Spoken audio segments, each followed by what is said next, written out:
Inna lillahi wa inna ilaihi raji'un. Habib Syafiq, ya Allah, kita bacakan Fatihah ya sebentar untuk saudara kita. Waktu kita sama-sama belajar di Al-Khairat di Bekasi, akhina Habib Syafiq bin Muhdar bin Syahab. Ini daripada adiknya Ustadz Muhdar bin Syahab ya. Beliau kemarin sakit, masuk rumah sakit, dan juga sebelum seminggu yang lalu ibunya meninggal. Sekarang dia meninggal, kita doakan mudah-mudahan beliau segala kesalahannya dimaafkan oleh Allah, dosa-dosanya diampunkan oleh Allah, dan segala macam amal ibadahnya, dakwahnya diterima oleh Allah Subhanahu wa taala. Ala hadhihi niyyah wa bi kullin salihah wa ila hadratin Nabi Muhammad sallallahu alaihi wasallam bi sirril Fatihah.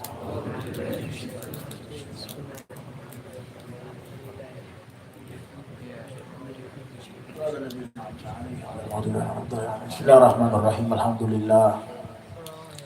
Wassalatu wassalamu ala Rasulillah Sayyidina Muhammad ibn Abdullah wa ala alihi wa sahbihi wa mawalah. Allahumma fasalli wa sallim ala Sayyidina Muhammad al-Fatihi lima ughliq wal khatimi lima sabaq nasiril haqqi bil haqq wal hadi ila siratikal mustaqim wa ala alihi wa sahbihi haqqa qadrihi wa miqdarihil azim, amma ba'du. Subhanaka la ilma lana illa ma 'allamtana innaka antal alimul hakim wa tub 'alaina innaka antat tawwabur rahim. Rabbi shrah li sadri wa yassir li amri wahlul 'uqdatam min lisani yafqahu qawli. Ma'asyiral muslimin yang dimuliakan oleh Allah Subhanahu wa taala, Alhamdulillah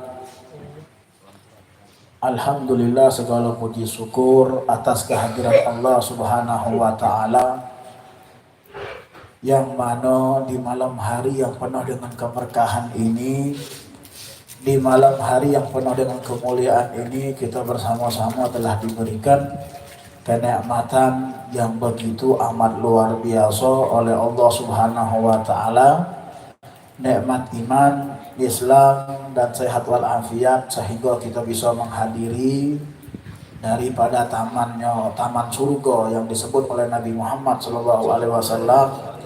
Mudah-mudahan berkat hadirnya kita di taman surga tersebut, insya Allah semua kesalahan kita, dosa-dosa kita dimaafkan dan diampuni oleh Allah Subhanahu wa ta'ala.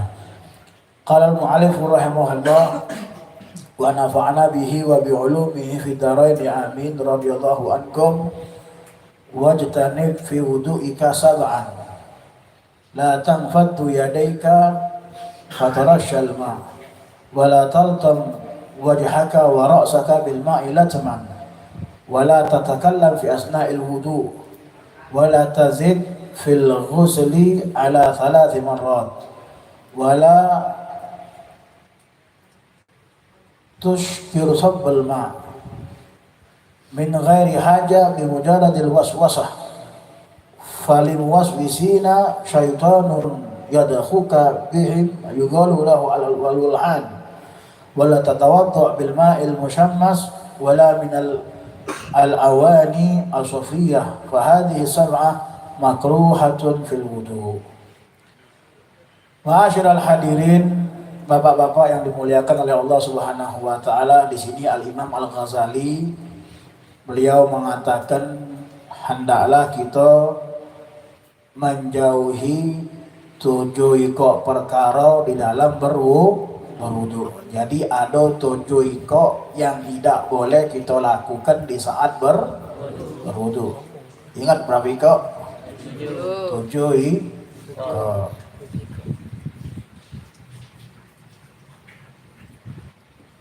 apa-apa baik 7 tersebut. Yang pertama kata Imam Al-Ghazali, 7 itu la tanfudu yadayka fatarashal ma'. Kata Imam Ghazali, kita tidak boleh berwudu dengan cara apa? Ada kadang-kadang berwudu itu apa? Pakai jarinya itu biar banyak. Ngibaskan dia itu jadi tidak boleh. Wala tanfadu yadika fi fatarashal ma'. Biar banyak. banyak lembab nih atau banyak keran. Nah, tidak boleh. Perhatikan, tidak boleh cara wudu yang macam ini, yang macam itu. Yang kedua, wala taltam wajhaka wa ra'saka bil ma'i latman. Dan yang ketiga, Imam Ghazali, tidak boleh kita berwudu itu dengan cara apa? Dengan cara menampar. Ada lagi kan? Banyu. Tadi kan banyu diuntal ke. Tapi kalau ini banyunya cara nampak itu. Beda kan? Nah, tidak boleh. Tidak boleh. Baik itu pun di saat dia nyuci muka maupun nyuci kepala. Nah, itu tidak boleh. Perhatikan dalam saat berwudu. Berapa sudah? Yang ketiga, Al-Imam Al-Ghazali mengatakan wala tatakallam fi asna'il wudu, tidak boleh ngomong di saat kita sedang berwudu. Lagi wudu nih. Lagi ngomong. Oi, kau habis ini nak kemana? Tidak boleh. Kaki habis sholat kita makan nih. Tidak boleh. Yang keempat, wala tazid fil ghusli ala 3 marrat. Tidak boleh nambahi kecuali cukup 3 kali. Cuci muka berapa kali? 3. Nambahi tidak boleh. 4 tidak boleh. 5 kali tidak boleh. Paham? Jadi kalau seandainya nyuci muka 3 kali itu hukumnya 3 kali hukumnya sunnah. Kalau 1 kali hukumnya wajib. Kalau 2 hukumnya 4, seterusnya hukumnya makruh. Nah, paham enggak? Itu yang keberapa tadi? 3. Yang keempat. 4. Yang kelima, wala tukthir subbal ma' min ghairi hajah bi mujarradil waswasah. Kata Imam Al-Ghazali apa? Dikatakan yang kelima, jangan berlebih-lebihan di waktu nuang ke banyu di saat berwudu. Jangan lebih-lebihan nuang ke banyu itu. Atau mungkin pakai keran. Jangan besarnya. Kecil baik. Kalau tidak kata hajat. Walaupun dia itu was-was di saat berwudu. Biasanya yang keran berdebang itu wong was-was. Kalau wudu tuh nak banyak-banyakan banyu itu. Berulang-ulang. Nyuci muka sudah 3 kali, nambah lagi. Nambah lagi. Bahkan udah selesai nak masuk ke masjid, keluar lagi lebih wudu lagi. Ada tak yang macam itu? Ada. Itu ada obatnya. Anak juga tahu obat di pondok banyak tuh, rata-rata baik kalau diobatin. Tahu dah obatnya. Anak juga tahu serius obatnya. Kalau ada orang was-was itu dalam berwudu, ada kadang-kadang sampai basah, cak mandi dia berwudu. Itu caranya kalau seandainya dia wudu di bak, angkat untal ke jauh. Celok ke jauh. Kalau sungai musi, julakkan ke sungai musi. Kalau dia pakai embek, siram kan. Hilang was-wasnya. Cobalah mendak percaya. Mendak ya kawan dewek, kalau uang lain jangan. Kalau kawan kita, kita punya dulu, misalkan tetangga kita ini, sebab was-was itu penyakit. Itu susah ngilangkannya. Jangankan deh, uang pinter, kadang-kadang kena. Uang pinter itu banyak yang kena. Dalam sholat itu, Allahu Akbar. Masih ngulang lagi tuh, Allahu Akbar. Tidak masuk niatnya itu. Itu apa? Itu dibuat apa? Dibuat ragu sama syaitan. Itu apa dikatakan oleh Imam Al-Ghazali, falimuwaswisina syaitan yadhabu bihim yugalu lahu al-wilhan. Itu ada namanya setan yang galak bikin orang was-was, namanya walhan. Walhan. Dibuatnya was-was di saat wong wudu, dibuatnya was-was. Di saat wong cebok, dibuatnya was-was. Di saat wong lagi sholat, dibuatnya was-was. Jadi gawe ibadah itu dibuatnya was-was biar apa? Biar dia itu ketinggalan. Bahkan biar dia itu tidak sah sholat ibadahnya. Makanya bahaya was-was tadi itu ya. Makanya kata Imam Al-Ghazali, kita di saat berwudu tidak boleh berlebih-lebihan dengan banyu, walaupun dia itu was-was. Sebab was-was itu gawenya syaitan. Syaitan mengetawakan dia. Siapa nama syaitannya tadi? Yang keberapa itu? Yang kelima. Nah, sekarang yang keenam, wala tatawadda bil ma'il musyammas. Yang keenam, tidak boleh kita berwudu dengan dengan air yang kena panas matahari. Tidak boleh. Tidak boleh wudu yang banyu yang kena panas matahari. Ini matahari yang berdengkang nih, yang panasnya, yang dia apa? Ya langsung, tidak boleh. Itu menyebabkan tangan bisa menjadi apa namanya belang. Bisa membuat tangan menjadi belang. Jadi anggota tubuh kita bisa belang kalau kita berwudu pakai banyu yang kena sengat matahari yang secara langsung. Kalau temon mungkin pucuk kan tertutup. Itu juga sebenarnya masih tidak boleh, apalagi terbukanya tuh, yang panas kan tuh ya. Kita ini kalau berwudu dengan banyu yang panasnya tidak boleh. Dengan banyu yang terlalu dinginnya juga tidak boleh. Hukumnya makruh, bukan dilarang. Hukumnya makruh. Yang keberapa itu? Yang ketujuh kata Imam Al-Ghazali, wala minal awani asufriyah. Kata Imam Al-Ghazali, jangan kita berwudu make pinjan ini make wadahnya terbuat dari emas. Tidak boleh kita berwudu misalkan wadahnya centong emas, atau mungkin baknya bak dari emas. Nah, tidak boleh. Jadi tidak boleh minum pakai gelas yang dari emas, terbuat emas. Tidak boleh makan dengan sendok yang terbuat dari emas. Tidak boleh. Paham tak? Nah, di saat berwudu juga kita dilarang untuk pakai berwudu dengan wadah-wadah yang terbuat dari emas. Lalu kemudian Al-Imam Al-Ghazali beliau mengatakan fahadzi sab'atu makruhatun fil wudu. Ini kalau-galonyo 7 ekor ini dihukumin makruh di saat kita berwudu. Jadi tidak boleh kita lakukan 7 perkara itu di saat sedang berwudu. Pak Hari ingat tak 7 ekor itu? Coba seperti yang pertama dari aku. Tidak boleh nampar. Nampar. Tidak boleh nampar ya lah. Terus? Nah itulah ngelamun deh, ngelamun kau mikir. Apa? Cak mandi. Tanya sama paham aku.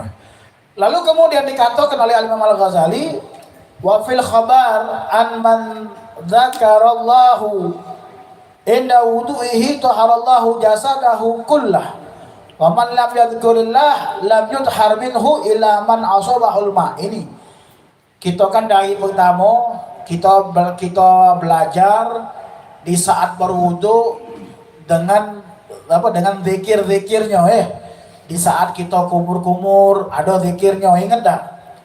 Di antaranya artinya minta dimudahkan agar mulut kita berzikir kepada Allah, agar banyak-banyak kita baca Al-Quran. Terus kemudian di saat nyuci tangan juga minta kepada Allah Subhanahu wa taala agar tangan tadi itu kitab tadi itu dijuk tangan ke kanan. Banyak di antaranya di saat nyuci kepala juga minta puji rahmatnya Allah, doanya tadi di saat nyuci muka minta putihkan muka kita kayak di yaumul qiyamah. Di saat nyuci kuping kita minta agar didengarkan ucapan-ucapan yang baik. Di saat nyuci leher minta agar dilepaskan daripada rantai yang terbuat dari api neraka. Terus di saat nyuci kaki minta dimantapkan di saat kita nyeberangi jembatan Shiratal Mustaqim. Nah, kata Imam Al-Ghazali dikatakan bahwasanya dalam hadis disebutkan kalau seandainya wong yang berwudu dia baca doa ini dari mulai dia nyuci tangan, kumur-kumur, nyuci muka, terus nyuci kaki, lalu kemudian selesai itu dia menghadap kiblat, angkat tangan berdoa kepada Allah Subhanahu wa taala, dikatakan Allah sucikan seluruh jasad dia.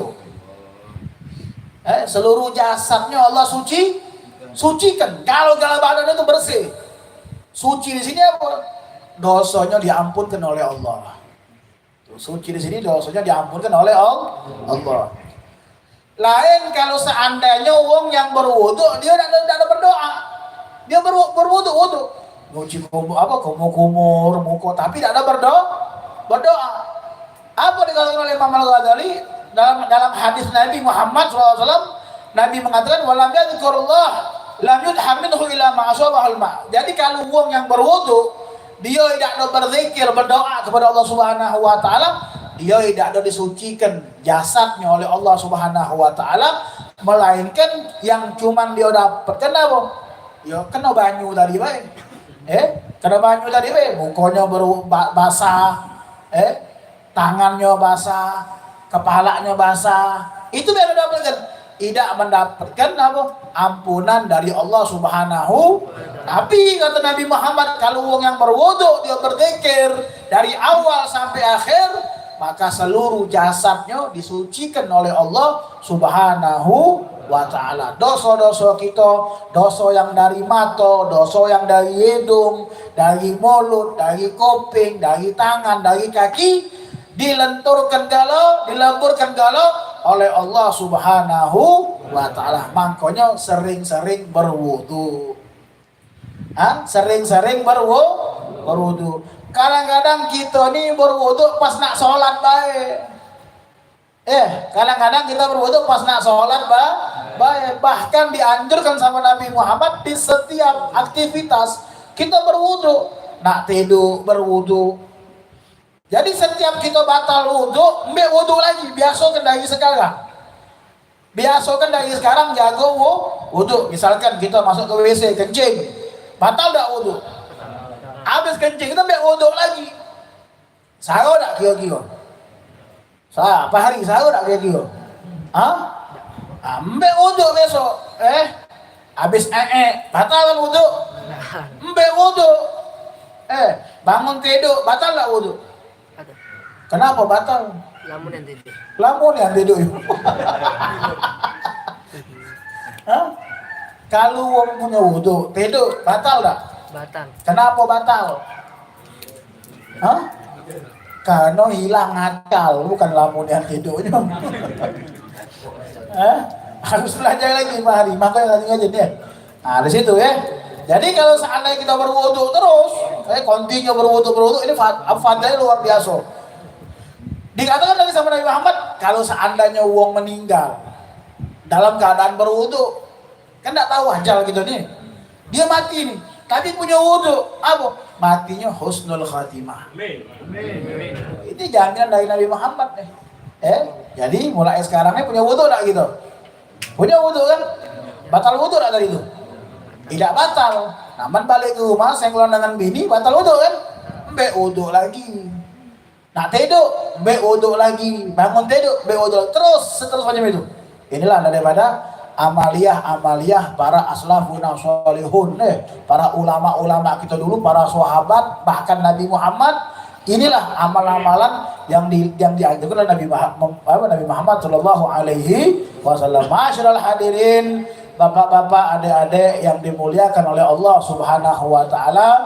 Alhamdulillah sekali lagi kita sangat mudah di malam hari ini kita berzikir kepada Allah Subhanahu wa taala, bahkan kita dimudahkan oleh Allah Subhanahu wa taala duduk daripada majlis ilmu. Kita banyak-banyak bersyukur, banyak-banyak bersyukur kita dimudahkan untuk hadir di taman surga.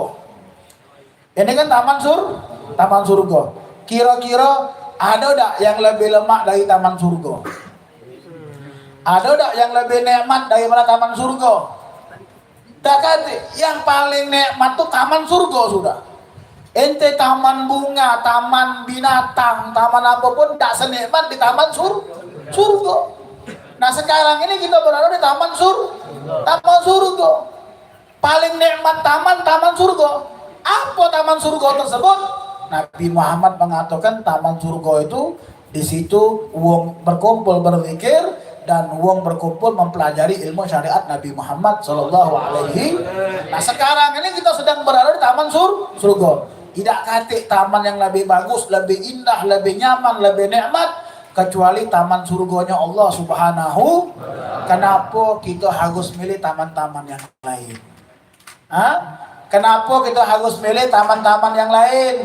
Kenapa harus milih taman hewan? Taman apa? Taman safari. Taman apa lagi? Taman kanak-kanak. Kenapa kita pilih-pilih taman-taman yang lain? Bahwasanya taman surga ini taman yang paling taman surga ini taman yang bisa menghapuskan dosa-dosa kita. Taman surga ini bisa menghapuskan dosa-dosa ibu bapak kita. Walaupun mereka tidak ada hadir di rumah, kita hadir di sini, dosa mereka diampuni oleh Allah Subhanahu wa taala. Bapaknya sudah meninggal, ibunya sudah meninggal. Berkat anaknya hadir di taman surga, derajat mereka diangkat oleh Allah Subhanahu wa taala. Bapaknya sudah meninggal, ibunya sudah meninggal, anaknya hadir di taman surga, kuburan ibu bapaknya Allah jadikan taman surga. Itu makanya buat apa kita milih taman-taman yang lain. Makanya kita selalu meminta kepada Allah Subhanahu wa taala agar kita dimatikan di taman surga.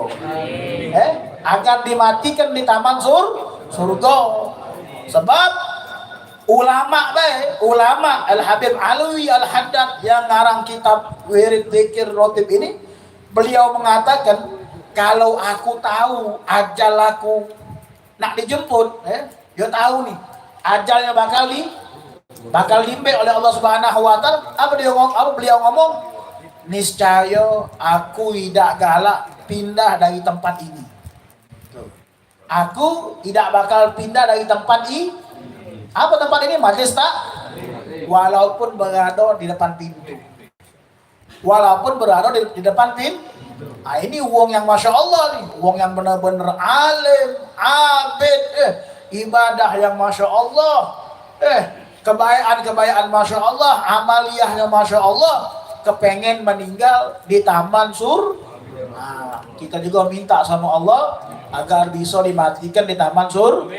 Ya, mudah-mudahan insyaallah mudah-mudahan dengan zikir kita, dengan hadir yang kita di sini, insyaallah segala hajat dijabah oleh Allah Subhanahu wa taala, dikabulkan oleh Allah. Salatullah